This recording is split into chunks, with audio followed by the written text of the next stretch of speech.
तो दोस्तों मेरा मानना है फिल्म देखने से बेटर आप ये एक्सप्लेनेशन देख ले, क्योंकि ये एक्सप्लेनेशन बहुत ही बढ़िया है, जिससे आपको बोर नहीं होगा, जिसमें आपको बहुत सारा ढेर सारा लव स्टोरी देखने को नहीं मिलेगा और आप इस फिल्म के मेन स्टोरी को इस वीडियो के जरिए समझ पाएंगे। ब्रह्मास्त्र। पुराण की कुछ कहानियों के मुताबिक भारत के ऋषि मुनियों ने कई महाअस्त्रों को काबू करना सीख पाए थे, जैसे कि अग्नि अस्त्र, जलास्त्र, वानरास्त्र, नंदी अस्त्र, और सदियों से कई पीढ़ियों के कुछ चुने हुए लोग इन सभी महान अस्त्रों को रक्षा करते हुए आ रहे हैं। इन सब अस्त्रों में से सबसे महान है ब्रह्मास्त्र, जिसका पावर शिवजी के थर्ड आई से जुड़ा हुआ है। ब्रह्मास्त्र की मदद से सृष्टि का रहस्य या फिर विनाश दोनों ही किया जा सकता है। एक बार एक महान योद्धा ने ब्रह्मास्त्र हासिल कर लिया था और सृष्टि के विनाश करने की कोशिश किया था। तभी दूसरे एक महान योद्धा उसे रोकती है और ब्रह्मास्त्र के 3 टुकड़े कर देती है और हर हिस्से को ब्रह्मास्त्र के 3 महान रखवाले के पास रख देती है। ये तो गई कहानी की बात। अब चलिए मूवी पर आते हैं। शिवा मुंबई के रहने वाला एक डीजे एक बार दशहरा के दिन वो एक दुर्गा पूजा में अपना प्रोग्राम कर रहा था, लेकिन वो जब दुर्गा माता के सामने प्रार्थना करने के लिए आया तभी उसको कुछ विजुअल्स आने लगा। वो देखा कि मोहन भार्गव नाम के एक साइंटिस्ट के पास 2 खतरनाक किलर आया। वो दोनों ही मोहन से कोई चीज मांग रहा था। मोहन अपने बातों से दोनों को उलझाने की कोशिश भी किया, लेकिन आखिर में दोनों मिलकर मोहन पर अटैक कर देता है। मोहन अब एक कड़ा अपने पैर में पहन लेता है और उस जादुई अस्त्र से मोहन के शरीर में कुछ अलग लेवल का शक्तियां आने लगती है। वो कड़ा असल में वानरास्त्र है और मोहन वानरास्त्र का रखवाला है। फिर मोहन और उन दोनों किलर्स के बीच में एक भयानक लड़ाई होती है। आखिर में एक औरत वहां पर आ जाती है और अपने अनोखे शक्ति से मोहन को काबू कर लेती है और मोहन के पास से वानरास्त्र छीन लेती है। फिर पता चलता है कि वो तीनों किलर ब्रह्मास्त्र का एक टुकड़ा मोहन के पास से लेने आया था, क्योंकि मोहन ब्रह्मास्त्र के एक टुकड़े का रक्षा करता था। उस औरत ने अपना नाम जुनून बताई और उसकी 2 साथी के नाम है रफ्तार और जोर, यानी कि ताकत। फिर अचानक से शिवा का ये विजुअल्स खत्म हो जाती है और वो होश में वापस आ जाता है। इसके बाद रात को शिवा रावण वध प्रोग्राम में जाता है और वहाँ उसे एक खूबसूरत लड़की दिखाई देता है, लेकिन उस लड़की को देखने के बाद पीछे जलते हुए रावण के आग में सब कुछ जल जाता है और वो आग शिवा के चारों ओर घूमने लगता है। शिवा तुरंत बेहोश हो जाता है। उसके कुछ दिन बाद शिवा उस लड़की को फिर से एक लिफ्ट में देखता है। शिवा उस लड़की के साथ मुलाकात करता है और उसे पता चलता है कि उसका नाम ईशा है। शिवा और ईशा के बीच अब धीरे धीरे दोस्ती हो जाती है और ईशा शिवा के रिक्वेस्ट पर एक बर्थडे पार्टी में आ जाती है। वहाँ ईशा को पता चलता है कि शिवा एक अनाथालय चलाता है और उनमें से ही एक बच्ची की आज बर्थडे है। ईशा शिवा के इस अच्छाई को देखकर पिघल जाती है। फिर दोनों मिलकर उन बच्चियों के साथ काफी मस्ती करते हैं। इसके बाद शिवा ईशा को अपने कमरे दिखाती है और अपने माता पिता के बारे में भी बताता है। शिवा के पापा उसके जन्म से पहले ही मर चुके थे और उसका जब 1 साल का उम्र हुआ था तब उसकी मम्मी भी गुजर गई थी।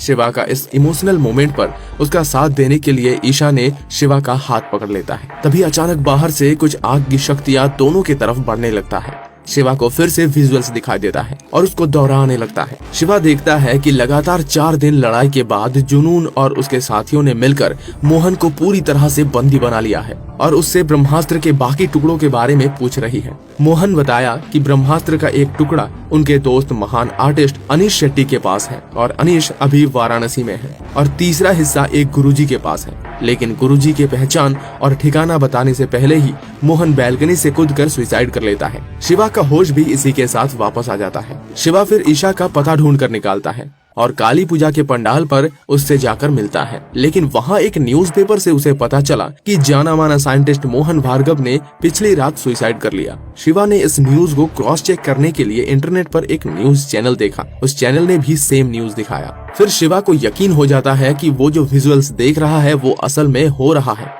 वो ईशा को भी ये सब कुछ बताता है और डिसाइड करता है कि वो वाराणसी जाएगा और अनीश शेट्टी को उन 3 किलर से बचाएगा। ईशा भी शिवा के साथ वाराणसी जाने के लिए राजी हो जाती है। वाराणसी में एक जगह ईशा को पता चलता है कि आग से शिवा के बॉडी में कोई इफेक्ट नहीं होता, मतलब शिवा आग से जलता ही नहीं है। दरअसल शिवा ये बात अब तक छुपाया था उससे। फिर वो बताता है कि बचपन से ही उसे पता है कि वो आग से नहीं जलता है। बचपन में आग से जलकर उसके मम्मी के साथ पूरा घर जल गया था और भस्म हो गया था, लेकिन उसे एक खरोच तक नहीं आया था। फिर एक जगह पर दोनों ने अनीश शेट्टी को देख पाया। उनके कुछ ही दूरी पर उन तीनों किलर्स को भी देख पाया जो अनीश को मारने के लिए आया है। ईशा और शिवा चालाकी से किलर्स को अनीश के पास आने से रोकता है और शिवा सब कुछ जाकर उसे बता देता है। फिर ईशा के ऊपर वो किलर अटैक कर देते हैं। अनीश और शिवा मिलकर ईशा को बचा लेते हैं, लेकिन वापस लड़ाई के चलते एक गोली अनीश को लग जाती है। वो तीनों एक गाड़ी लेकर वहाँ से भाग जाते हैं। रास्ते में बहुत रिक्वेस्ट करने के बाद अनीश ने गुरुजी को आश्रम का एड्रेस दे देता है जो हिमाचल प्रदेश में मौजूद है। शिवा गाड़ी को वही ले जा रहा था, लेकिन वो 3 किलर्स भी उनके पीछे लगा हुआ था। अनीश अपने पास ब्रह्मास्त्र का एक हिस्सा शिवा को दे देता है और उसको गुरुजी तक पहुंचाने का आदेश देते हैं और खुद को उन तीनों किलर्स को रोकने के लिए रुक जाता है। अनीश अपने पास मौजूद नंदी अस्त्र को एक्टिव करता है और अपनी आखिरी सांस तक उन किलर्स से लड़ते हैं। आखिर में उन किलर्स को लेकर अनीश खाई में गिर जाता है और उसका भी मौत हो जाता है, लेकिन रफ्तार शिवा और ईशा के पीछे पड़ा हुआ है। रफ्तार से किसी तरह खुद को बचाते हुए शिवा और ईशा आश्रम के गेट पर आ जाते हैं। रफ्तार अपनी पूरी ताकत से दोनों के ऊपर अटैक करने के लिए आता है कि तभी अचानक से शिवा के शरीर से कुछ पावर निकलता है और रफ्तार को जला के राख कर देता है। शिवा फिर बेहोश हो जाता है। गुरुजी ये दृश्य अपने खिड़की से देख रहे थे।